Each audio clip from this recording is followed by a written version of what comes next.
पेश है good morning J&K।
नाज़रीन आदाब, गुड मॉर्निंग जेन के प्रोग्राम का ताजा शुमारा लेकर हम आपकी खिदमत में हाजिर।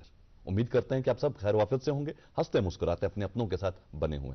आज आपके इस शो में हाजिर खिदमत हूं मैं, आपका मेजबान तबरेज मदनी, और मेरा साथ दे रही है मेरी साथी अरीबा अल्ताफ। अरीबा अस्सलाम वालेकुम। वालेकुम अस्सलाम। आप कैसे हैं? अल्लाह का करम है, आप बताएं आप कैसे हैं? अल्हम्दुलिल्लाह बिल्कुल ठीक। सब ठीक ठाक? बिल्कुल बहुत बढ़िया।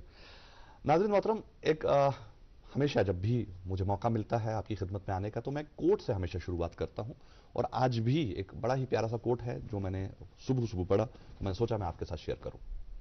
कोट कुछ इस तरह से है कि if you focus on hurt you will keep on suffering, and if you will focus on lessons you will keep on growing.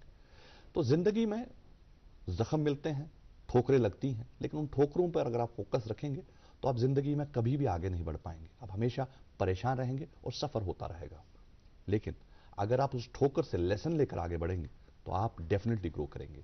तो ये बड़ा इंपॉर्टेंट है, जिंदगी में आगे बढ़ना इंपॉर्टेंट है।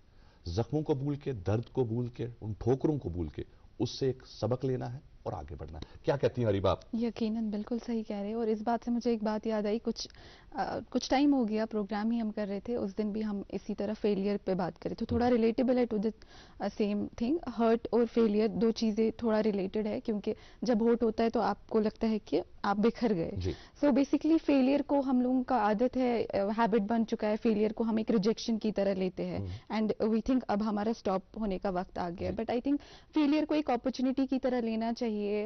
इट इज अ चांस, एक मौका फिर से कि जहां फिर से थोड़े एफर्ट्स डाल के एक नया कम बैक कर सकते हैं। और फेलियर मींस कि आपके पास आगे और अपॉर्चुनिटीज अवेलेबल है। और जैसे कि आपने कहा, लेसन्स की वजह से इंसान ग्रो कर सकता है, जो आई थिंक बहुत कम लोग करते हैं। क्योंकि जब हमें फॉर एग्जाम्पल कोई हर्ट होता है, तबरेज भाई, हमारे साथ अल्लाह ना करे कोई हादसा होता है जिंदगी में, कोई ऐसा इंसिडेंट होता है जो एक इम्पैक्ट छोड़ के जाता है, सो उस इंसिडेंट को पॉजिटिवली इस्तेमाल करके सेल्फ एग्जामिनेशन करना, रिफ्लेक्ट करना उस चीज पे कि इससे मेरी जिंदगी में किस तरीके का बदलाव आना चाहिए, वो ज्यादा जरूरी है एज कम्पेयर टू ये सोचना कि बस अब तो मेरी जिंदगी खत्म हो चुकी है, मैं टूट चुका हूँ या मैं टूट चुकी हूँ, अब मुझसे मेरे पास वो एनर्जी दोबारा से नहीं है। सो आई थिंक हर किसी, क्योंकि जैसे कि आपने कहा, अभी आप मुझसे कह रहे थे कि जिंदगी यू हैव टू लिव, आप अभी मुझसे प्रोग्राम से पहले हम ये डिस्कस कर रहे थे।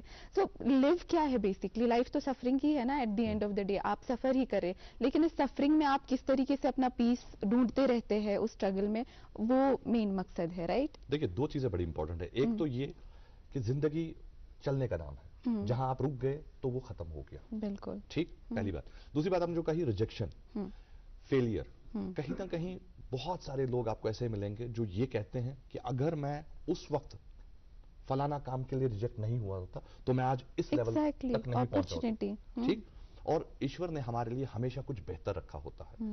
हमें उम्मीद रखनी चाहिए कि अगर आज ये रिजेक्शन हुआ है, इसका मतलब ऊपर वाले ने, रब ने, ईश्वर ने मेरे लिए इससे बेहतर कुछ रखा है जो आने वाले वक्त में मुझे मिलेगा। लेकिन बहुत सारे दोस्त हमारे ऐसे हैं जो फेलियर को लेकर टूट जाते हैं, फिर गलत चीजों का सहारा लेकर जिंदगी में आगे बढ़ने की कोशिश करते हैं, और वो जो गलत चीजें होती हैं उनका सहारा बहुत ही लिमिटेड होता है, क्योंकि वो सहारा उनको सहारा एक्चुअली नहीं देता, वो अंदर से उनको खोखला कर देता है, और कुछ देर के बाद वो खोखला इंसान खत्म हो जाता है।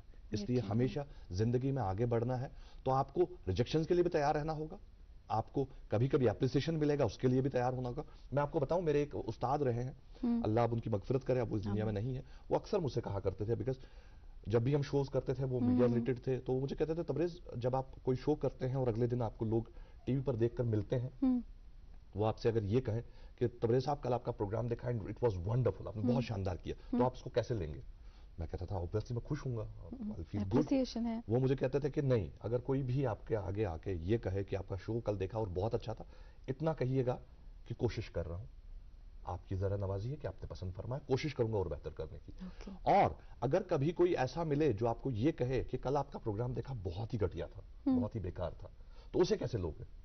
थोड़ा सा बुरा लगेगा। कहा बिल्कुल बुरा नहीं लेना, उसमें भी यही कहना है कि मैं कोशिश करूंगा अपने अगले आप को दिन बेहतर हो। ठीक ना, उसमें आपने खो जाना है ना इसकी वजह से डूबना है। दोनों चीजों को सिमेट्रिकल लेकर, दोनों चीजों को एट स्टैंडर्ड लेवल पर लेकर उनको लेकर चलिए। दोनों चीजें देखिए, जिंदगी में आपको हमेशा एप्रिसिएशन नहीं मिलेंगी, ऑब्वियसली। बहुत सारे लोग ऐसे होंगे जो आपको अप्रिशिएट करेंगे आपके काम के लिए, और बहुत सारे लोग ऐसे होंगे जो आपके काम से जलते होंगे और वो आपको परेशान करने के लिए कहेंगे कि कल आपने ऐसे किया, बड़ा घटिया लगा, बहुत बेकार था। तो इसलिए आपको दोनों चीजों को बैलेंस करना है, ना वहां पर ज्यादा खुश होके क्लाउड नंबर 9 पे चले जाना है और ना यहां पर परेशान होके वो सोचेंगे कि आप कहां जाऊं, अब क्या होगा, नहीं। इसलिए हमें हमेशा कोशिश करनी चाहिए कि बैलेंस वे में जिंदगी जिए और सिर्फ सांसें लेने की रस्म अदा ना करें, जिंदगी को जिए और छोटी छोटी चीजों में खुशी ढूंढें, और जो है उसमें खुश हूं, जो नहीं है उसको लेकर क्यों परेशान होते हैं आप। तो इसलिए ये छोटी सी बात जहां से आज हमने शुरुआत की थी, आगाज में ही हमारे इस प्रोग्राम में होता है एक बहुत ही प्यारा सा नजराना जो हम पेश करते हैं। आज के खास मेहमान से भी आपकी मुलाकात करवानी है, लेकिन पहले एक बहुत ही प्यारा सा नजराना, आइए मिलकर एंजॉय करते हैं इसे।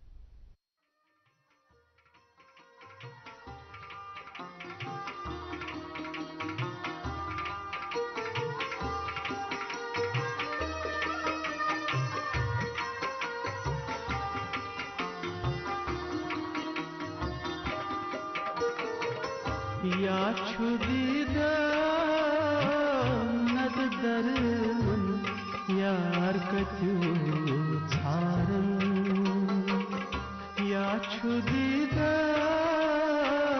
नद दरमन यार कत्यो छारन, या छुदीदा नद दरमन यार कत्यो छारन।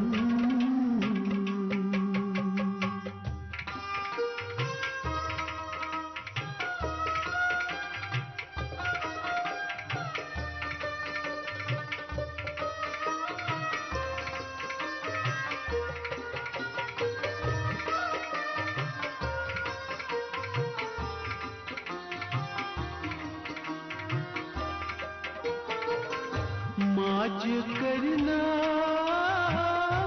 तावीज पन दश गजना मस्ताना, माज करना तावीज पन दश गजना मस्ताना, हो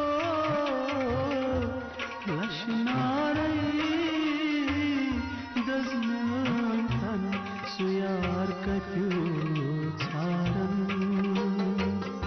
लश नारई गजन सुयार कत्यो छारन, या छुदीदा नत दरमन यार कत्यो छारन।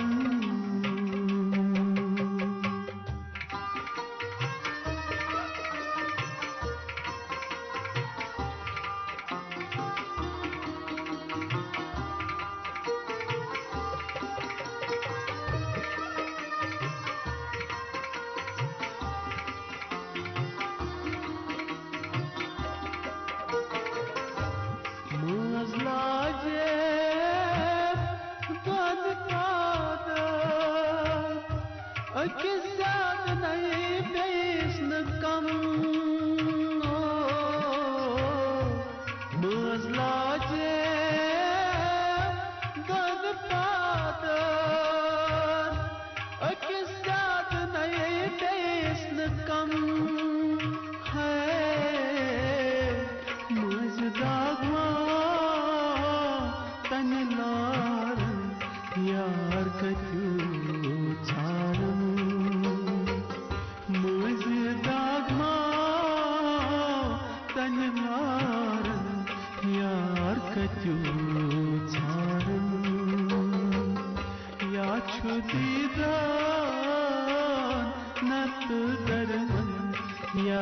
कत्यो छारन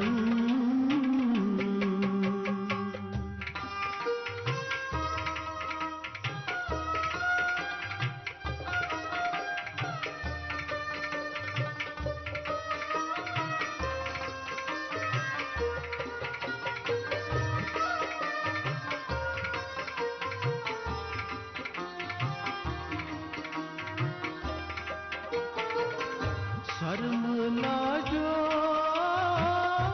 बन चश्मान अकिस जात नहीं देसनत कम हो शर्मला जो बन चश्मान अकिस जात नहीं देसनत कम है शर्मदागमा रोड गुलालन यार कत्यो छारन शर्मदागमा रोड गुलालन यार कत्यो छारन या छुदीदा नत दरमन यार कत्यो छारन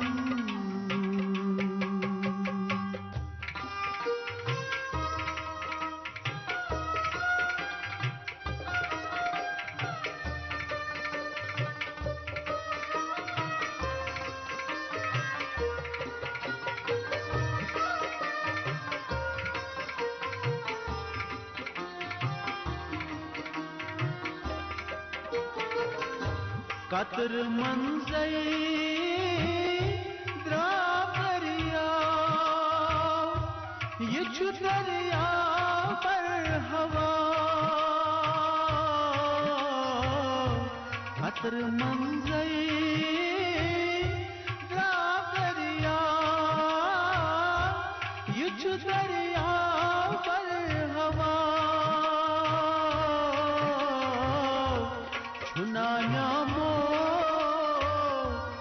कुनीथन यार कत्यो छारन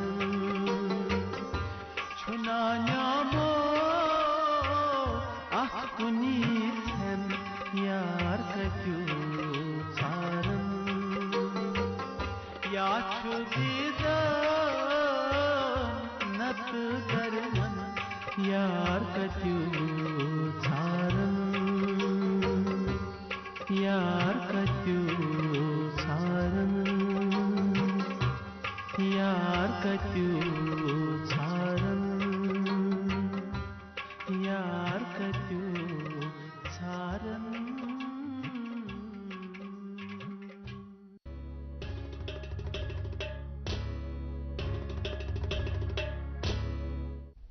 नाज़रीन तो हम बे इस्तकबाल पनस यथ फेवरेट ब्रेकफास्ट शोस में यथ नाव छु गुड मॉर्निंग JNK तो बूज वही जिलनी हाइटी ये खूबसूरत नजरान मम्मी जो है स्टाइल खोतमुत बिया सुजानु अरीबस निश्चित अरीबस कुछ बाशो अरीबा मुझे अच्छा लगा, मैं कश्मीरी गाने सुनती हूँ, पसंद है मुझे।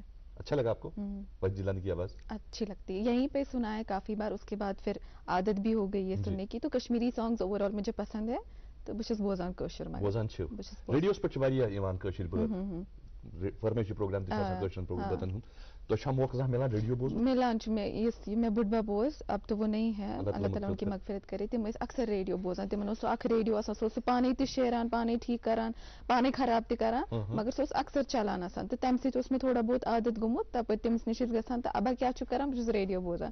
तो एस्टेज तो पता रेडियो शो जबरदस्त साथी तो जबरदस्त एंटरटेनर बिल्कुल because it never interrupts your business.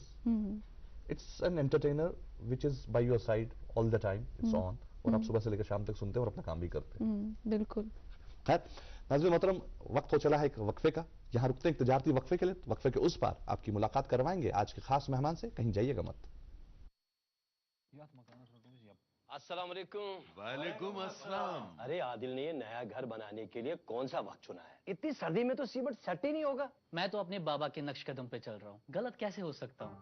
हमने अपना ये पुराना घर भी सर्दियों में ही बनवाया था, दिल से और खाइबर OPC सीमेंट से। बस एक ही सीमेंट है, जो सर्दियों में भी मजबूत पकड़ देती है। ओपीसी ग्रेड 53 वाला खाइबर सीमेंट, घर हो या डैम, बिल्डिंग या दुकान, सर्दियों में भी अपने सपने बनाओ दिल से। खाइबर सीमेंट, दिल से बनाओ। डिजिटल बैंकिंग का है जमाना, टाइम है बचाना। डिजिटल बैंकिंग है आसान, करो चाहे कोई भुगतान, किसी वक्त भी कहीं भी, सेफ है, फास्ट है, हर पेमेंट उंगलियों पर सेट है। लेन देन के हैं ऑप्शंस कई, IMPS, NEFT, UPI भी।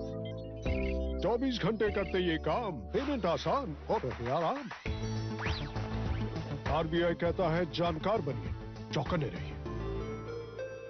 कश्मीर, एक नाम, एक एहसास, जिसकी पहचान दिखती है पश्मीना के धागों की बारीकी में, मेहमान नवाजी के जायके में, मौसीकी की कशिश में और हर घर की हर दीवार में, जो बने हैं खैबर सीमेंट से और कश्मीर के हर जर्रे की तरह दिल से।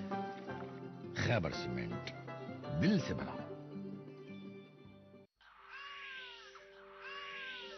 वरदान IVF सेंटर बेऔलाद जोड़ों के लिए खसूसी रियायती कैंप 15 और 16 फरवरी को मगरमल बाग श्रीनगर में मुनक्कद कर रहे हैं, जिसमें वरदान IVF सेंटर्स अमृतसर और जालंधर के डॉक्टर साहिबान IVF स्पेशलिस्ट डॉक्टर वरीश की निगरानी में बेऔलाद जोड़ों का इलाज करेंगे।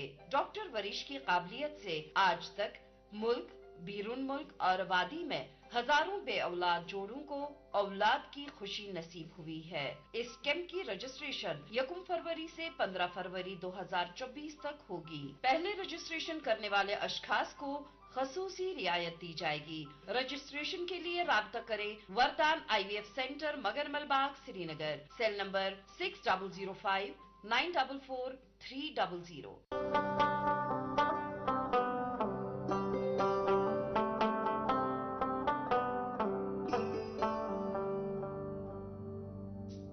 गटि मंजन यी जुन गाश, अस रूजन पगहच आश, अस रिश्तन बरहव गोड, अस पखन कड़हव वाश। सेमटेक्स सीमेंट्स, रिश्तन हिंज मजबूत इमारत। नाज़रीन मोहतरम, वक्फे के बाद आपका फिर से इस्तकबाल आपके अपने इस favourite breakfast show good morning JNK में। जी हाँ, वक्फे पर जाने से पहले मैंने वादा किया था कि आज की मुलाकात जो हम मेहमान से करने जा रहे हैं, आपको बताएंगे कि किस हस्ती से आज हम मिलने जा रहे हैं। ये एक बैंकर हैं। जी हाँ, एक बहुत ही मशहूर मारूफ बैंक में ये डेप्यूटी जनरल मैनेजर की हैसियत से अपने फराइज अंजाम दे रही हैं। मैं बात कर रहा हूँ मिस मंजू गुप्ता की। मंजू जी नमस्कार। नमस्कार। कैसे हैं आप? मैं ठीक हूँ। आज इस प्रोग्राम में आकर आपको कैसा लग रहा है? बहुत अच्छा लग रहा है, बहुत अच्छा लग रहा है। आज पहली बार आप? पहली बार मैं किसी दूरदर्शन के स्टूडियो में आई हूँ, तो मुझे अच्छा लग रहा है। बैंक से हटकर दूरदर्शन के स्टूडियो आना और यहाँ पर लोगों से इंटरेक्ट करना, क्योंकि आप इस माध्यम से हर घर तक पहुंचेंगी और आपकी आवाज घरों तक पहुंचेगी। बिल्कुल। आप अच्छा फील कर रही हैं? बिल्कुल अच्छा फील कर रही हूँ। बहुत बढ़िया। अरे बाप। हाँ बिल्कुल, आगाज से ही आगाज करेंगे। पहले हम जानना चाहेंगे आपकी जिंदगी का सफर किस तरह रहा है, आप कहाँ से है, एजुकेशन का क्या सिलसिला रहा, कहाँ से पढ़ाई हुई और यहाँ तक का सफर कैसे तय हुआ? मैं JNK के ही एक छोटे से टाउन उधमपुर से हूँ। मैंने केंद्रीय विद्यालय से अपनी शुरू की, बचपन की पढ़ाई की है 10th तक। उसके बाद मैंने college Udhampur, government degree college Udhampur से मैंने ग्रेजुएशन की है। फिर मैंने MSc की है जम्मू यूनिवर्सिटी से, B.Ed भी की है और उसके बाद मैं बैंक में आ गई। और बचपन में आप कैसे थे, या आपने नहीं बताया? बचपन में मैं बड़ी इंट्रोवर्ट थी।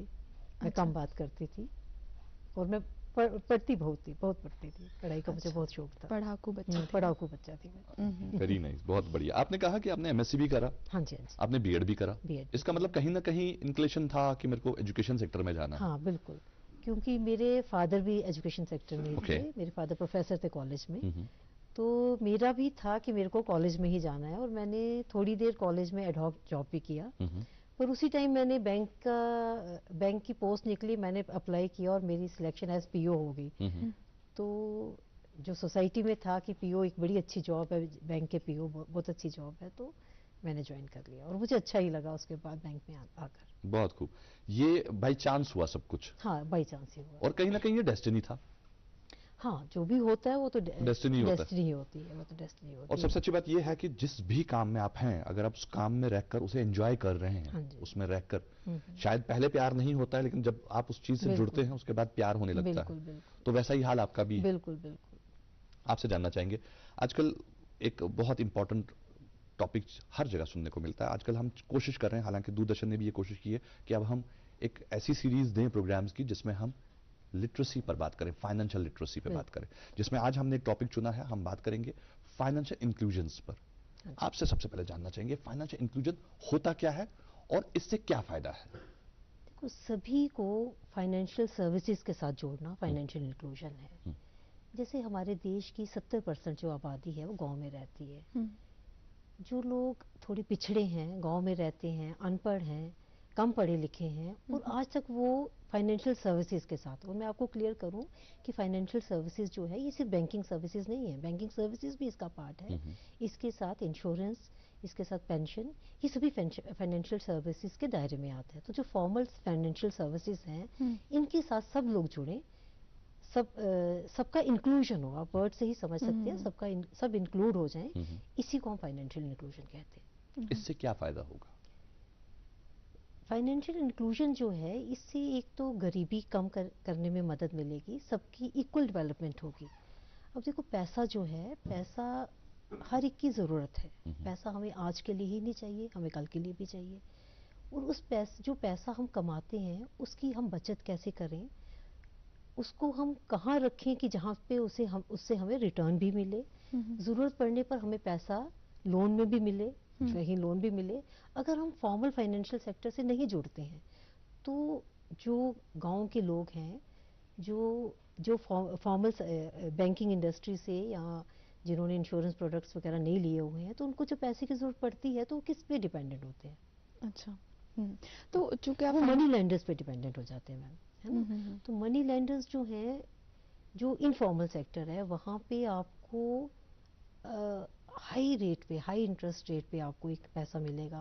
और फिर जो आप अगर वो पैसा रीपे नहीं कर पाओगे तो वो आपकी जो आपने गिरवी रखा है वो भी जब्त हो जाता है ना? तो वो लोग, जो गरीब लोग हैं, वो इस दलदल में फंस जाते हैं। तो एक जो जिंदगी भर वो ब्याज ही उतारते रहते हैं, असल तो वही रह जाता है। असल वही रह जाता है। तो जो बैंकिंग प्रोडक्ट्स हैं वो रेगुलेटेड प्रोडक्ट्स होते हैं, है ना? उनमें इंटरेस्ट जो है रेगुलेटेड होता है। तो इन जो भी, अगर आप पैसा बैंक में रखते हो तो वो आपका सेफ रहता है और उस पर भी आप इंटरेस्ट कमाते हो। बिल्कुल। तो जो ये हमारा जो पढ़ा लिखा वर्ग है, जो हमारा शहरों में रहने वाला वर्ग है, वो तो इन सब के बारे में जानता है। पर जो हमारा कम पढ़ा लिखा लोग है या देहाती लोग हैं, उनको इस सिस्टम में लाना, ये फाइनेंशियल इंक्लूजन है। और इस सिस्टम में आने से देश की तरक्की में वो भी एक हिस्सेदारी देंगे, वो भी देश की तरक्की का हिस्सा बनेंगे। तो ये फाइनेंशियल इंक्लूजन जो है इसीलिए ज़रूरी है। जी। फाइनेंशियल इंक्लूजन की आपने बात की कि इसमें लोगों को लाना है। हाँ जी। बैंक्स और बैंकर्स क्या कर रहे हैं लोगों को इस फाइनेंशियल इंक्लूजन में लाने में? फाइनेंशियल इंक्लूजन, जो हमारी अनबैंक्ड पॉपुलेशन है, उसको अगर हमें बैंकिंग के दायरे में लाना है तो उसके लिए सबसे पहला स्टेप जो है वो है नॉलेज का, जानकारी का। हमें लोगों तक जानकारी पहुंचानी है अपनी इन प्रोडक्ट्स के बारे में। तो जानकारी के लिए बैंक्स क्या करते हैं कि जो बैंक्स की जितनी भी रूरल ब्रांचेस है, जो गांव में जो हमारी ब्रांचेस हैं, वो महीने में एक कैंप करती हैं अपने एरिया में और लोगों को जानकारी देती हैं फाइनेंशियल सर्विसेज के बारे में। जी।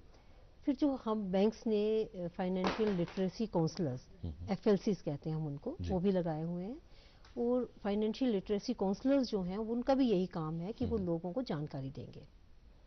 अब बैंकिंग प्रोडक्ट्स की जानकारी तो हमने दे दी, अब उनको उस जानकारी को अमल में कैसे लाएंगे, है ना?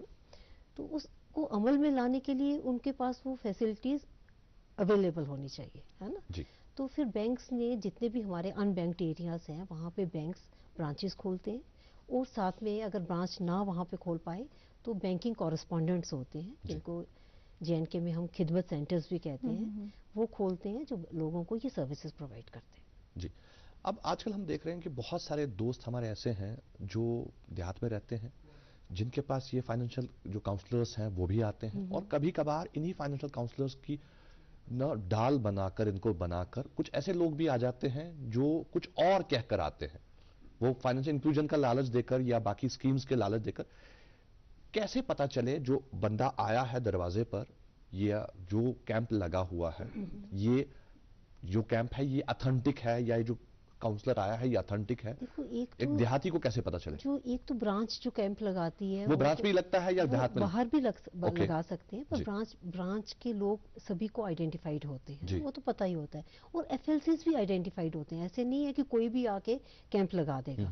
ये पर्टिकुलर लोग होते हैं, पर्टिकुलर लोग जो सिलेक्टेड होते हैं बैंक के द्वारा, वही लगा सकते हैं ये कैंप्स जो है। एफएलसीज लगाते हैं, फिर सीएफएल्स भी हैं। आरबीआई ने अभी एक नया प्रोजेक्ट शुरू किया है सीएफएल्स का। तो ये सीएफएल्स जो है, ये इनका भी काम यही है, बैंक्स को लोगों को जानकारी देना बैंकिंग प्रोडक्ट्स के बारे में। सिर्फ बैंकिंग प्रोडक्ट्स नहीं, फाइनेंशियल सर्विसेज जितनी भी हैं, जिसमें इंश्योरेंस भी है, पेंशन भी है, और बैंक के जो अकाउंट्स हैं उसके बारे में भी जानकारी जो है ये सीएफएल्स भी देती हैं। तो ये सीएफएल्स और ये जो एफएलसीज हैं, सीएफएल्स का तो एक ऑफिस होता है उस गांव में, उस ब्लॉक में, ये ब्लॉक लेवल पे होते हैं, और उनका वहाँ पे ऑफिस होता है। उस ऑफिस में वो वर्क करते हैं। तो ये अननोन पीपल नहीं होते हैं, नोन पीपल होते हैं। गांव में पता होता है कि ये लोग एफएलसीज हैं और सीएफएल्स हैं। जी हाँ, अभी क्योंकि आपने देश के ओवरऑल डेवलपमेंट की बात की, और हम एक ऐसे सेक्ट की बात कर रहे हैं जिसको आप बोल रहे हैं जो पॉवर्टी में है, बेसिकली हम उन तक रीच आउट करने की कोशिश कर रहे हैं। अगर एक लेमैन है, क्योंकि हम एक ऐसे अनएजुकेटेड सेक्ट की बात करें जिनको इसकी नॉलेज या इन्फॉर्मेशन नहीं है, अगर एक लेमैन है और वो प्रैक्टिकली आपसे पूछे कि ये मुझे फाइनेंशियली और इकोनॉमिकली ये कैसे डेवलप करने में ये चीज़ फायदेमंद कैसे है, और at the same time nation को इससे कैसे फायदा हो रहा है? मैंने आपको पहले भी बोला कि जैसे कि जो मनी मैटर्स हैं, है ना, इसमें जो एक अनएजुकेटेड पर्सन है, उसे हमें ये समझाना है कि आपका जो पैसा है ये आपके कल के लिए भी है। जो आपकी आज की आमदनी है ये सिर्फ आज के लिए नहीं है, ये आपके कल के लिए भी है। और उस कल के लिए आप उसकी बचत कैसे करोगे? एक तो बचत आ गई, फिर दूसरा आप पैसे का लेन देन जो करते हो, अगर आप अकाउंट के थ्रू करोगे तो एक स्टेटमेंट बनती है, एक आपके पास रिकॉर्ड रहता है कि आपने जो लेन देन किया उसका रिकॉर्ड आपके पास है। फिर जो आपने सेविंग बैंक में की उस पर आपको इंटरेस्ट मिलेगा, वो आपका ग्रो करेगा, है ना। तो ये एक लेमैन को ये समझाना, ये हमारे यही एफएलसीज और हमारे जो बैंक्स के कैंप्स लगते हैं, हम और उसमें हम यही चीज़ उनको बताते हैं कि आप जब इस सिस्टम के साथ जुड़ोगे, बैंकिंग के साथ जुड़ोगे, एक तो सेफ्टी है आपके पैसे की। आप घर में कहीं पैसा रखते हो तो चोरी का डर है, किसी को देते हो वापस ना आए उसका डर है, उसका भरोसा नहीं है। तो इसलिए पैसा जो बैंक में एक तो सेफ है और उसके साथ साथ पैसा आपका ग्रो कर रहा है। बिल्कुल। और आजकल एक अच्छी टर्म है जो डीबीटी, हम डायरेक्ट बैंक ट्रांसफर की बात करते हैं, और ये एक बहुत इंपॉर्टेंट है क्योंकि आजकल जो भी ट्रांसफर्स होती हैं, मनी ट्रांसफर होता है तो गवर्नमेंट स्ट्रेस देती है डीबीटीज पर, और उसके लिए एक बंदे के पास अपना अकाउंट होना चाहिए। तो ये डीबीटी के बारे में थोड़ा हमें बताएं, क्या है ये? मतलब डीबीटी आपने शायद सुना हो कि हमारे पूर्व प्राइम मिनिस्टर थे राजीव गांधी, उन्होंने कहा था कि मैं सेंटर से 1 रुपया भेजता हूँ तो नीचे 15 पैसे पहुंचते हैं, तो बाकी पैसे कहाँ जाते थे? वो लीकेज थी, है ना। तो सरकार ने ये स्कीम शुरू की सन 2013 में। इसका मकसद ही यही था कि जो भी गवर्नमेंट ने बेनिफिट्स, कोई स्कॉलरशिप देनी है, कोई सब्सिडी देनी है, तो वो सीधे उसके अकाउंट में जाए, उसमें लीकेज ना हो। अभी हमारे फाइनेंस मिनिस्टर ने भी बोला था कि 2014 से लेकर अब तक गवर्नमेंट के 2.70 लाख करोड़ जो लीकेज होती थी वो सेव हुई है ड्यू टू डीबीटी, क्योंकि पैसा बिना किसी इंटरमीडिएरी के सीधा लोगों के खाते में आता है ना। तो जो उसमें लीकेज थी, पिल्फरेज थी, वो रुकी है। तो डीबीटी का यही मतलब है कि डायरेक्ट बेनिफिट ट्रांसफर, जो भी बेनिफिट गवर्नमेंट देना चाहती है वो सीधा आपके अकाउंट्स में आए, और इसके लिए आपको बैंक में अकाउंट होना जरूरी है। तो यही से आपको फाइनेंशियल इंक्लूजन भी आ जाता है। बहुत बहुत शुक्रिया। नाज़रीन मोहतरम, हम बात कर रहे हैं आज ये फाइनेंशियल इंक्लूजन्स की, और इसी हवाले से बातचीत जारी रहेगी, लेकिन यहाँ वक्त तो चला है एक वक्फे का। हम एक तजारती वक्फा लेंगे, वक्फे के उस पार बात को आगे बढ़ाएंगे आज की हमारी गेस्ट, जी हाँ, मिस मंजू गुप्ता के साथ।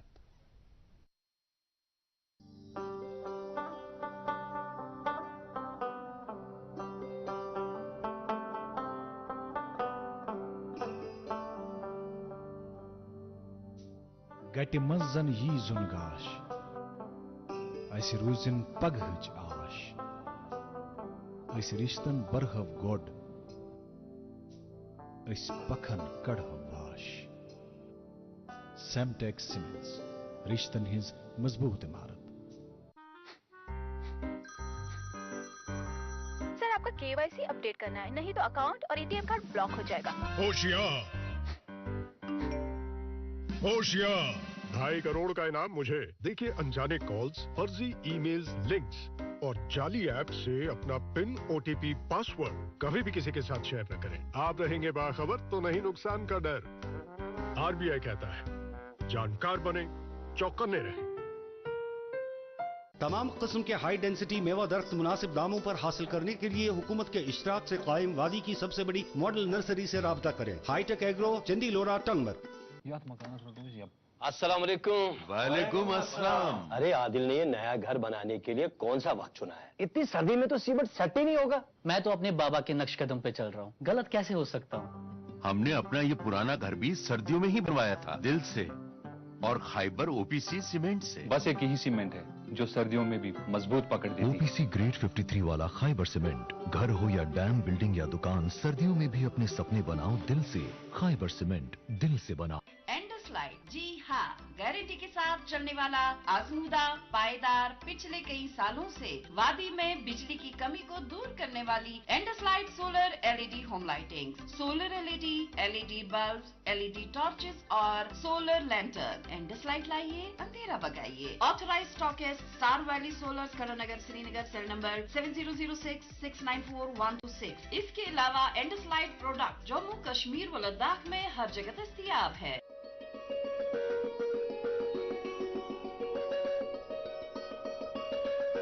वेलकम बैक नाजरीन, आप देख रहे हैं अपना फेवरेट मॉर्निंग शो जिसका नाम है गुड मॉर्निंग जे.एंड.के. आज के हमारे मेहमान हमारे साथ स्टूडियो में तशरीफ फरमा है जिनका नाम है miss Manju Gupta, DGM government business department.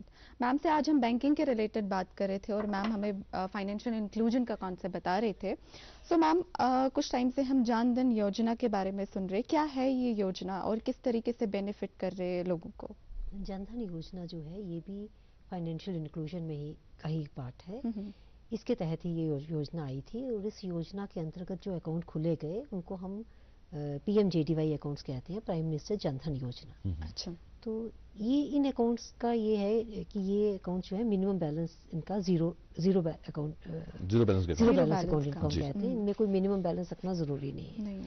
जैसा कि आप जानते हैं कि अगर आप कोई अकाउंट खोलोगे बैंक में तो उसमें आपको कुछ मिनिमम बैलेंस रखना पड़ता है, 1000 2000.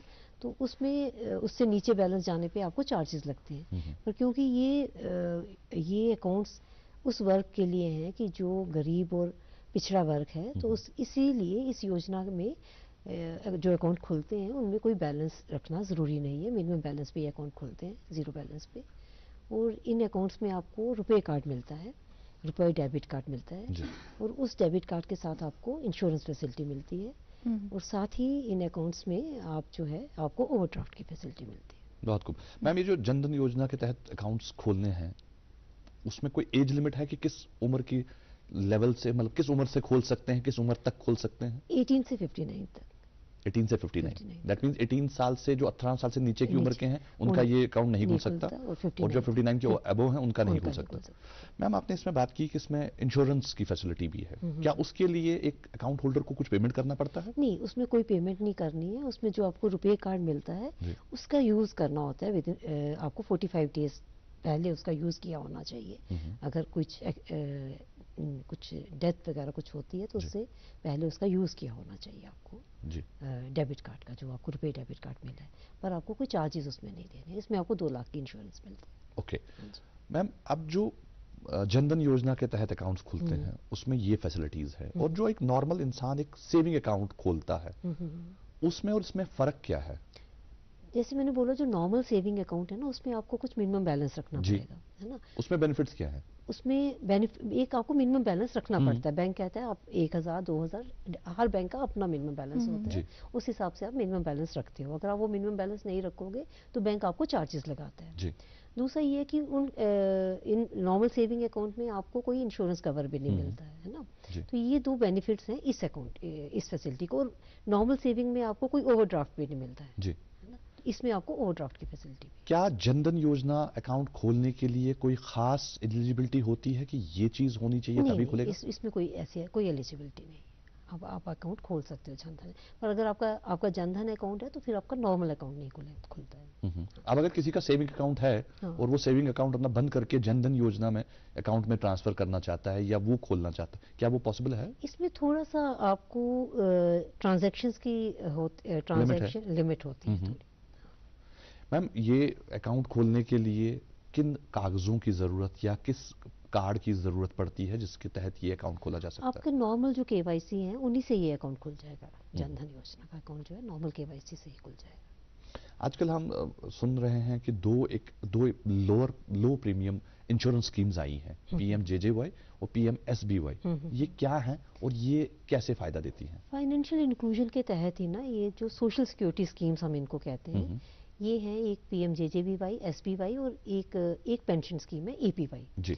तो आप मुझे PMJJBY और SBY के बारे में पूछ रहे हैं, तो PMJJBY जो है ये लाइफ इंश्योरेंस स्कीम है। इसमें आपको लाइफ कवर मिलता है और ये आपको इसमें भी आपको 2 लाख का कवर मिलता है और इसमें प्रीमियम जो आपका 436 रुपीज़ ईयरली है। तो बड़े चीप प्रीमियम पे, बड़े कम प्रीमियम पे आपको 2 लाख की इंश्योरेंस कवर मिल जाती है।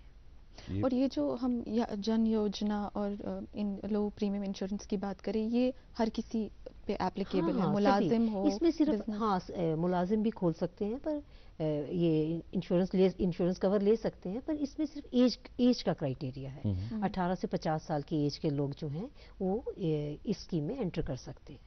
इसमें आपने जो कहा कि इसमें 436 रुपीज का प्रीमियम लगता है सालाना और उस पर 2 लाख का कवर मिलता है। अब अगर कोई चाहे कि मेरा 2 लाख से कवर थोड़ा ज्यादा हो, क्या वो इसमें आता है? नहीं, इसमें फिक्स्ड अमाउंट है और फिक्स्ड कवर है। 436 ही आपका प्रीमियम है और 2 लाख का आपको कवर मिलता है इसमें। ये PMJJY की बात आपने की। अब दूसरी स्कीम जो है PMSBY, वो है प्राइम मिनिस्टर सुरक्षा बीमा योजना। वो एक्सीडेंटल कवर है और उसका प्रीमियम सिर्फ 20 रुपए ईयरली है जी। सिर्फ 20 रुपए पे ये आपको 2 लाख का इंश्योरेंस प्रीमियम मिलता है। एक्सीडेंटल डेथ होने पे नॉमिनी को 2 लाख रुपया मिलता है इसमें। ठीक है। आपने अभी मेंशन किया अटल पेंशन योजना, हाँ जी, वो क्या है उसके बारे में बताइए। अटल पेंशन योजना ये स्कीम स्टार्ट की गई है अनऑर्गेनाइज सेक्टर में, जो हमारे लोग काम करते हैं, जैसे लेबरर्स हो गए, किसान हो गए, तो जिनको एक एज के बाद जब वो उतनी मेहनत नहीं कर पाएंगे और उनके पास फिर कोई आमदनी का जरिया नहीं रहता है ना, तो उस एज पे उनको किसी पे डिपेंडेंट ना हो वो, इसलिए ये एक स्कीम शुरू की गई है अटल पेंशन योजना। इसमें जिस टाइम पे आप कमा रहे हो, अगर आप थोड़ा सा प्रीमियम पे करते हो तो आपको 60 जब एज हो जाती है उसके बाद 1000 से लेके 5000 तक आपको जो है पेंशन मिलेगी पर मंथ। और इसका एक एडिशनल फीचर ये है कि जब पेंशनर की डेथ हो जाती है तो उसके स्पाउस को सेम पेंशन, जितनी अगर उसको 1000 मिल रही थी तो सेम पेंशन उसके स्पाउस को भी मिलेगी। उनको कब तक मिलेगी वो पेंशन? उनकी एज जब तक वो जीवित हैं उसकी स्पाउस को भी सेम पेंशन मिलेगी। और फिर जब स्पाउस की भी डेथ हो जाएगी तो जो आपका पेंशन फंड इकट्ठा हुआ है वो आपके नॉमिनी को मिलेगा। तो ये बहुत अच्छी स्कीम है अनऑर्गेनाइज सेक्टर में जो वर्कर्स हैं उनके लिए। इसमें कोई एज लिमिट? इसमें 18 से 40 साल की एज लिमिट विदिन एंटर करने के लिए ना, 18 से ज़्यादा और 40 तक की एज लिमिट के लोग इसमें एंटर कर सकते हैं। और जो पेंशन है वो 60 साल के बाद मिलती है। और जो अमाउंट पे करना है, जो इंसान डिसाइड करेगा, जो अमाउंट है वो अपनी चॉइस का हो सकता है। हाँ, वो आपकी चॉइस का हो सकता है, आपकी एज के, जैसे बाकी पेंशन्स में होता है ना, आपकी एज के मुताबिक आपका अमाउंट डिसाइड होता है कि अगर आपको 2000 की पेंशन लेनी है तो आपका अमाउंट कितना बनेगा, अगर आपको 5000 की लेनी है तो आपका अमाउंट कितना बनेगा। तो आपको 1000 से लेके 5000 तक की पेंशन मिल सकती है, जितना अमाउंट आप 18 से लेके 40 साल की उम्र तक पे करो। ठीक है मैम, जिस तरीके से आप अभी बता रहे हैं ये बैंकिंग सिस्टम के बारे में, अकाउंट्स ओपन होने के बारे में, which is very beneficial for the people, but एक लेमैन जो आपको अपने डॉक्यूमेंट्स देके अकाउंट खोल रहा है, वो इस बैंक को कैसे ट्रस्ट करे कि ये उसके डॉक्यूमेंट्स और उसका अकाउंट सेफ रख रहा है। आज की अगर बात करें, क्योंकि सबसे ज़्यादा अगर आज कोई चीज़ अनसेफ है, it feels the technical digital world is a little unsafe. तो इस चीज़ को सेफ रखने के लिए उनके डॉक्यूमेंट्स को मिसयूज़ ना हो, क्योंकि आधार भी मिसयूज़ हो रहा है, काफ़ी सारे केसेस आपने भी सुने होंगे। So what is being done? Banks जो हैं बड़ी रेगुलेटेड एंटिटीज है, इन पे हमारे रेगुलेटर्स हैं, आरबीआई है, नबार्ड है, हमारे रेगुलेटर्स होते हैं और हमारी रेगुलर इंस्पेक्शंस होती हैं, ऑडिट होता है। तो हम बंधे हुए हैं, हम कस्टमर का डाटा हम कभी भी शेयर नहीं कर सकते। हमारे पास हमारा बैंक्स, जितने भी बैंक्स हैं सभी जो हैं वो कस्टमर का डाटा, कस्टमर की प्राइवेसी लीक नहीं करते। हाँ, तो इस तरीके से उसमें बैंक्स नहीं कर सकते। मैम, आपने बात की इन योजनाओं की जिसमें डिफरेंट सेक्टर्स को कवर किया जाता है। बेटियों के लिए कोई योजना है? हाँ जी सर, बेटियों के लिए तो बैंक्स में डिफरेंट योजनाएं हैं। स्टेट की भी योजना है, लाडली बेटी स्कीम है। बैंक्स में रेकरिंग अकाउंट्स खुलते हैं, बैंक्स में मेहंदी डिपॉजिट स्कीम है। तो बेटियों के लिए काफ़ी स्कीम्स हैं बैंक में। बैंक्स बेटियों को एजुकेशन लोन देता है जिसमें कंसेशनल रेट ऑफ इंटरेस्ट होता है। तो बेटियों के लिए काफ़ी स्कीम्स बैंक्स में है। और कितने लोग अवेयर है इस बारे में? स्कीम्स अवेलेबल है, बट आपको लगता है कि जो हमारी कम्युनिटी है उसमें कितने लोग उसमें पार्टिसिपेट करें? जितने 70%, 80%, 50%, आपके मुताबिक कितने लोग पार्टिसिपेट कर रहे हैं? मैम, पार्टिसिपेशन के लिए ही मैं कह रही हूँ कि जो अर्बन एरियाज़ हैं, जो पढ़े लिखे लोग हैं, उनको इन स्कीम्स के बारे में जानकारी है। आपको पता है कि आजकल हर चीज़ नेट पे अवेलेबल है ना, हर चीज़ पता चलती है। जो पढ़ा लिखा है, जो अर्बन एरिया में रहता है, पर जो रूरल एरिया में रह रहा है, जो अनपढ़ है, जो कम पढ़ा लिखा है, जो पिछड़ा वर्ग है, उसके लिए ही ये जो फाइनेंशियल लिटरेसी है वो बड़ी ज़रूरी है। जो मैंने आपको बोला कि बैंक्स जो हैं फाइनेंशियल काउंसलर्स के साथ हमारी ब्रांचेस जो हैं ये कैंप्स लगाती हैं और इन सभी स्कीम्स की जानकारी जो है लोगों को देती है। मैम, क्या बैंक्स पर कोई टारगेट फिक्स किया गया है कि इस वक्त तक, इस समय तक आपको सभी को बैंकिंग की जो ये फैसिलिटीज हैं या बैंकिंग की जो स्कीम्स हैं उसमें लाना है? बैंक्स को तो इसी साल हमें 100% सैचुरेशन का टारगेट है पीएमजेजेबीवाई में, एसबीवाई में और पीएमजेडीवाई में। तो बैंक्स को टारगेट जो है सेंटर से भी आता है, स्टेट से भी आता है। कितना अचीव कर पाई हैं बैंक्स अभी तक और कहाँ तक पहुंची है बैंक्स अपने इस सपने को लेकर जो ऑनरेबल प्राइम मिनिस्टर ने देखा है? बैंक्स जो हैं ये लगातार इस कोशिश में हैं कि जो भी हमारी स्टेट गवर्नमेंट या जो हमारी सेंट्रल गवर्नमेंट का जो भी प्रोग्राम्स हैं उनको सक्सेसफुल बनाया जाए। और उनमें बैंक्स का लगातार, सभी बैंक्स का योगदान रहता है। सभी बैंक्स इस अपने टारगेट्स अचीव करने में हमेशा, और गवर्नमेंट की जितनी भी पॉलिसीज़ हैं उनको लागू करने में बैंक्स हमेशा तत्पर रहते हैं। अभी जो स्कीम्स चल रही हैं इसमें ऐसी कौन सी स्कीम है जिसकी वजह से लोग बैंकिंग की तरफ आ रहे हैं? तो सभी स्कीम्स तो मार्केट में हैं। मैं ये कह रही हूँ, मैं ये कहूँगी कि पीएमजेडीवाई जो है ये एक बड़ी सक्सेसफुल स्कीम रही है। इससे सभी लोग कवर हुए हैं। सभी लोगों का, आज से आप थोड़े साल पीछे तक जाओगे तो आम आदमी का बैंक में अकाउंट खुलवाना बहुत मुश्किल काम था। वो बैंक में जाता था तो वो फॉर्मेलिटीज़ पूरी नहीं कर पाता था जो अकाउंट खोलने की होती थी। पहले तो आम आदमी डरता था बैंक में जाके अकाउंट खोलने में। तो इन स्कीम से एक तो जागरूकता बढ़ी है और लोग बैंकों में गए हैं, बैंकों में अकाउंट खुले हैं और लोग जो हैं, लोगों को अवेयरनेस आई है बैंक की सर्विसेज के बारे में और लोग इसका लाभ भी उठा रहे हैं। तकरीबन कितने % लोग होंगे जिन्होंने जनधन योजना का लाभ उठाया होगा अभी तक? हमारी स्टेट में तो 25 लाख अकाउंट खुल चुके हैं जनधन योजना के तहत। अभी टारगेट कितना है, कितने लोग अभी? हमें 100% कवरेज करनी होती। जो भी नया बच्चा जो है, जो भी जिसका भी अकाउंट नहीं खुला है उसको बैंकिंग सिस्टम में लाना ही हमारा टारगेट है। लेकिन जो बच्चा पैदा हुआ है उसके लिए नहीं, तो हमने आपको बोला कि जनधन योजना में 18 साल के बाद खुलता है, पर छोटे बच्चों के लिए भी, जो स्कूल गोइंग बच्चों के लिए, उनके लिए अलग अलग स्कीम्स में बैंक्स में अकाउंट खुलते हैं। जैसे स्टूडेंट का अकाउंट खुलता है, normal account, normal saving account खुलता है, तो 10 साल के ऊपर बच्चा अकाउंट खुलवा सकता है बैंक में। हाँ, पर ये तो हो गया ना अर्बन लोगों की बात है ना। तो रूरल लोगों के लिए, उनको तो अभी हमें इसमें लाना है, अभी बैंकिंग फोल्ड में सभी को लाना है। तो उस पर काम चल रहा है। उस पर काम चल रहा है। इस पर और भी आपसे बात करेंगे और आपसे जानेंगे कि और क्या क्या हो रहा है बैंकिंग में। लेकिन यहाँ पर वक्त हो चला है कि एक और तिजारती वक्फा हम लें। वक्फे के उस पर बात को आगे बढ़ाएंगे। आज के मेहमान से कहीं जाइएगा मत। कश्मीर एक नाम, एक एहसास, जिसकी पहचान दिखती है पश्मीना के धागों की बारीकी में, मेहमान नवाजी के जायके में, मौसीकी की कशिश में और हर घर की हर दीवार में, जो बने हैं खैबर सीमेंट से और कश्मीर के हर जर्रे की तरह दिल से। खैबर सीमेंट, दिल से बनाओ। एंडोस्लाइड, जी हाँ, गारंटी के साथ चलने वाला, आजमूदा, पायदार, पिछले कई सालों से वादी में बिजली की कमी को दूर करने वाली एंडोस्लाइड solar LED home lighting, solar LED, LED bulb, LED torches और सोलर लैंटर्न। एंडोस्लाइड लाइए, अंधेरा भगाइए। Authorise stockist star valley solar, Karannagar, Srinagar, cell number 7006694126। इसके अलावा एंडोस्लाइड प्रोडक्ट जम्मू कश्मीर व लद्दाख में हर जगह दस्तयाब है। वेलकम बैक नाजरीन, आप देख रहे हैं अपना फेवरेट मॉर्निंग शो जिसका नाम है गुड मॉर्निंग जे.एन.के। आज के हमारे मेहमान हमारे साथ स्टूडियो में मिस मंजू गुप्ता मैम हैं, जो डीजीएम है गारमेंट बिजनेस डिपार्टमेंट में। मैम, मेरे अंदर की लड़की औरत जो भी आप कहे पूछना चाहती है ये सवाल कि क्योंकि you are a women and कितने time, how long have you been working ma'am? कितने साल? 34 प्लस ईयर्स। तो आपको क्या लगता है कि एक औरत अपने नेशन को बिल्ड करने में, डेवलपमेंट करने में किस तरह से रोल निभा सकती है, और आपको अपनी जर्नी के बारे में क्या लगता है? How has it been?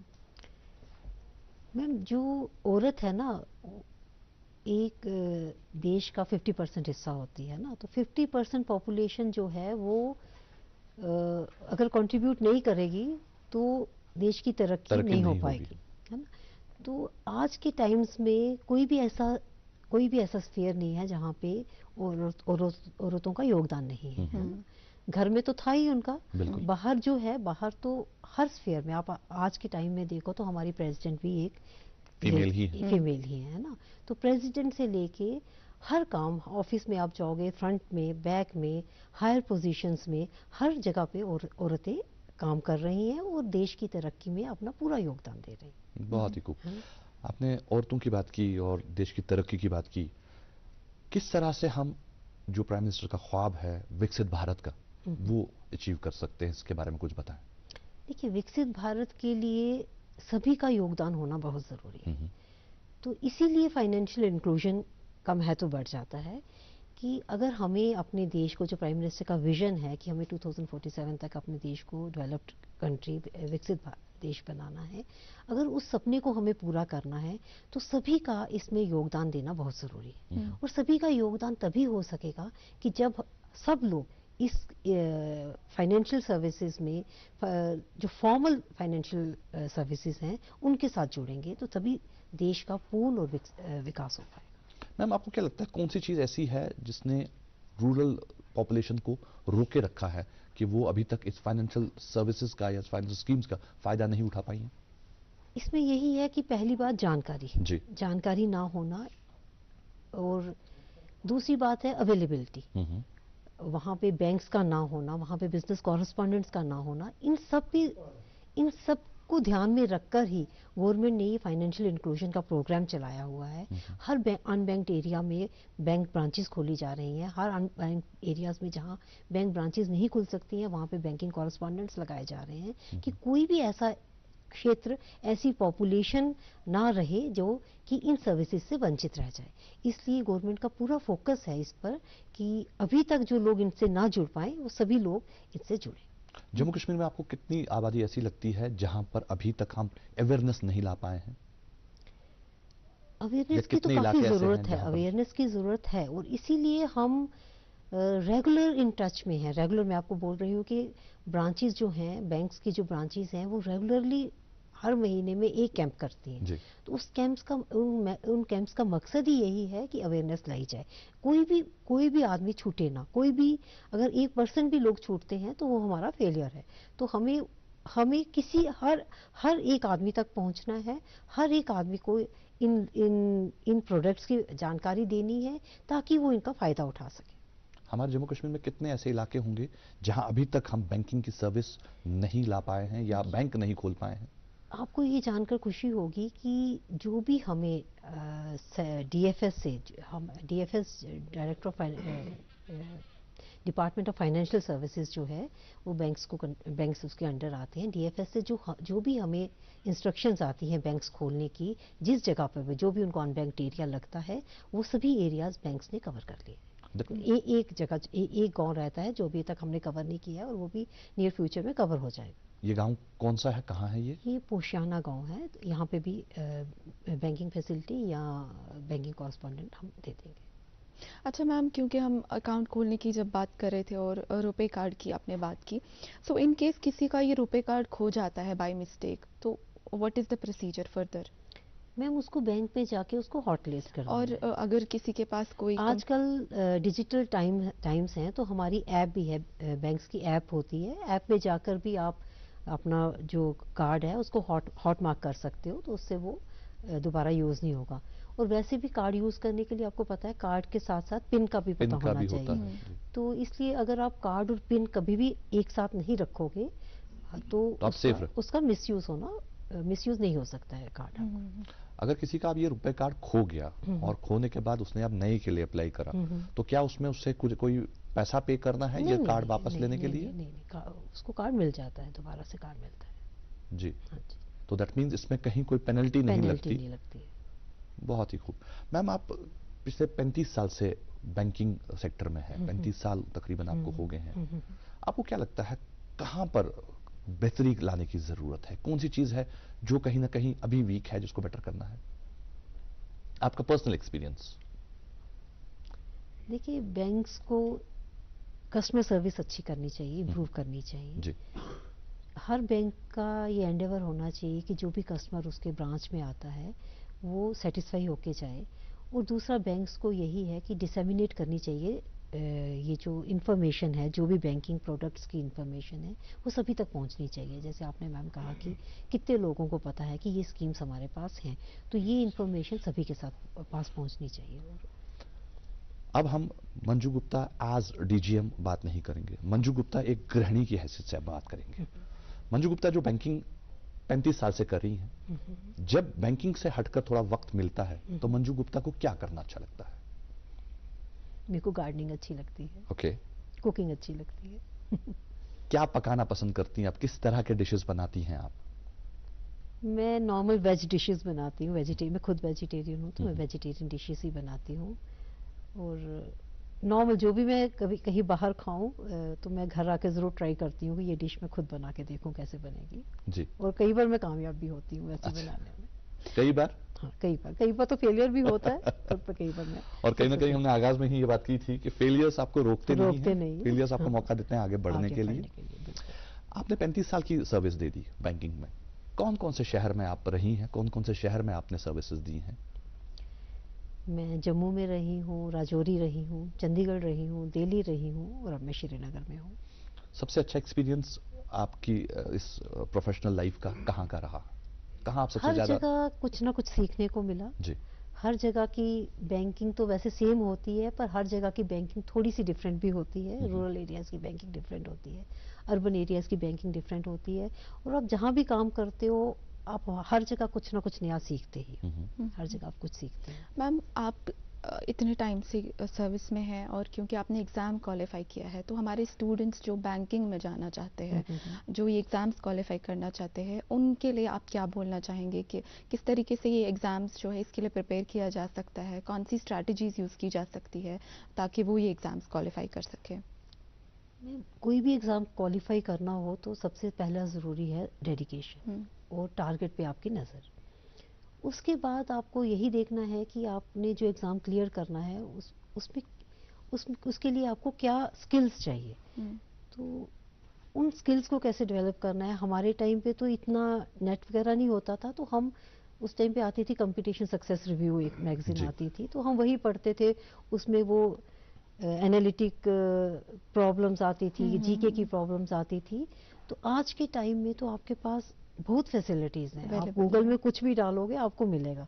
तो सिर्फ आपका फोकस होना चाहिए, डेडिकेशन होनी चाहिए, तो आप अचीव कर सकते हो। आज के टाइम में कुछ भी मुश्किल नहीं है, क्योंकि नॉलेज जो है आपकी मुट्ठी में है। बिल्कुल सही। क्या मंजू गुप्ता का कोई मेंटोर था बैंकिंग में, बैंकिंग में? मैं या ओवरऑल लाइफ में ही बात करें तो आपके कोई मेंटोर रहे हैं जिन्होंने आपको सही दिशा दी, सही रास्ता दिखाया? ओवरऑल लाइफ में कहेंगे तो मैं अपने फादर को क्रेडिट दूंगी कि मैं जी। जहाँ पर आज हूँ मैं उनके कारण हूँ, क्योंकि हमारे फादर ने हमें बचपन से ही बोला कि आपको कुछ बनना है लाइफ में। उस टाइम पे लेडीज़ जो थी इतनी जॉब में नहीं आती थी। अभी जॉब में आना हम लोगों की फर्स्ट जनरेशन ही होगी कि जो लेडीज़ जॉब में आई हैं।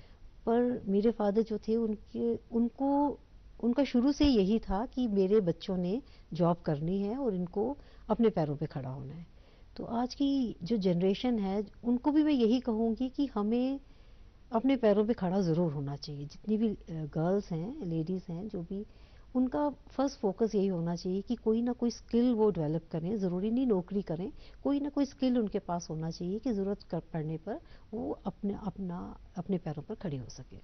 मंजू जी, आपकी जो डेली रूटीन होती है वो क्या है? मतलब सुबह कितने बजे शुरू होता है आपका दिन, और बैंकिंग में कब शाम होती है? सुबह हमारा दिन बैंक में तो 10 बजे ही स्टार्ट होता है, पर बैंक की शाम कोई फिक्स नहीं होती है, क्योंकि बैंकिंग एक ऐसा जॉब है जिसमें आपको हर चीज़, हर दिन का जो काम है वो फिनिश करके जाना है, आपको टैली करके जाना है। तो आप अपना काम खुला छोड़ के नहीं जा सकते हो। अगर आप कैश पे बैठे हो तो आपका कैश टैली होना चाहिए, अगर आप कोई अकाउंट्स पे बैठे हो तो आपके अकाउंट्स टैली होने चाहिए। तो बैंकिंग एक ऐसा काम है कि जहाँ पे आपको टाइम देना पड़ता है। अगर आपको 6 भी बज सकते हैं, 7 भी बज सकते हैं, पर आपको जो आपका उस दिन का काम है वो फिनिश करके ही जाना है। तो इसमें शाम का कोई टाइम फिक्स नहीं, कोई कंसेप्ट नहीं होता। आप इस लेवल तक पहुंची हैं, डिप्टी जनरल मैनेजर की लेवल तक आप पहुंची हैं, इतना कुछ आपने अचीव कर लिया। इस पूरे सफर में सपोर्ट किसका रहा आपको, जिसने आपको इस मंजिल तक पहुंचने में मदद की? लेडीज़ को उनकी फैमिली का सपोर्ट बहुत ज़रूरी होता है, क्योंकि बिना फैमिली सपोर्ट के आप अकेले नहीं कर पाते हो। ठीक है, आप में डेडिकेशन होनी चाहिए, आप में विल पावर होनी चाहिए कि मुझे कुछ अचीव करना है, मुझे कुछ करना है। और जो काम आपको करना है, जब आप किसी जॉब में एंटर करते हो तो उस टाइम पे आपको ये नहीं सोचना है कि मैं लेडी हूँ या मैं मेल मेंबर हूँ। अगर आप जॉब कर रहे हो, आप इक्वल पे ले रहे हो, आपको इक्वली काम करना है। जैसे जो मेल्स काम कर रहे हैं सेम काम आपको भी करना है, इक्वली आपको काम करना है। आप नहीं कह सकते हो कि मैं फीमेल हूँ तो मैं ये काम नहीं कर सकती हूँ, मेरे को जल्दी घर जाना है, मुझे ज़्यादा छुट्टियाँ चाहिए। तो एक तो ये आपके माइंड में होना चाहिए, पर इसके साथ साथ आपको अपनी फैमिली का सपोर्ट बहुत ज़रूरी है। आपके जो इन लॉज हैं उनका सपोर्ट ज़रूरी है, आपके जो हस्बैंड हैं उनका सपोर्ट ज़रूरी है, और आपको अपने बच्चों का सपोर्ट भी चाहिए। क्योंकि जब आप जॉब पे जाते हो तो आप अपने बच्चों को, आपको वैसे उनकी जो ग्रोथ है, उनको जो आप उनकी परवरिश कर रहे हो, आपको इस तरीके से करनी है कि वो सेल्फ डिपेंडेंट बन सके और आप भी इतना डिपेंडेंट ना रहें। तो आपको इन सब के सपोर्ट से ही आप कुछ अचीव कर पाते हो लाइफ में। मंजू जी को अपने फादर का सपोर्ट रहा शुरुआत में। फादर एजुकेशन में थे, लेकिन वो चाहते थे कि बच्चे कुछ कर जाएं, और आपने बैंकिंग में अपना कदम रखा, और देखिए माशाल्लाह आप इस लेवल तक पहुंची। आपके अलावा आपकी फैमिली में कोई और जो बैंकिंग में आपके बाद आया हो? मेरे हस्बैंड बैंक में हैं। अच्छा। और हमारी फैमिली में कोई नहीं है। बहुत खूब। मंजू जी, आपका बहुत बहुत धन्यवाद। आज आपने अपने कीमती वक्त में से कुछ लम्हे आज के इस प्रोग्राम के लिए चुरा लिए। हमें आपने मौका दिया समझने का कि ये फाइनेंशियल इंक्लूजन होता क्या है, ये जो फाइनेंशियल लिटरेसी है ये क्या होता है। इसके लिए आपका बहुत बहुत धन्यवाद। Thank you so much. तो नाज़रीन मोहतरम, आज के इस शो में बस इतना ही। उम्मीद करते हैं कि हम दोनों ने तो थोड़ा बहुत सीख ही लिया कि फाइनेंशियल इंक्लूजन होते क्या हैं। उम्मीद करते हैं कि आपने भी आज के इस शो से बहुत कुछ सीखा होगा। इंशाल्लाह कल सुबह आपसे होगी इसी प्रोग्राम में मुलाकात, एक और मेहमान के साथ, कुछ और मीठी मीठी बातों के साथ। तब तक के लिए आपका और हमारा अल्लाह हाफिज।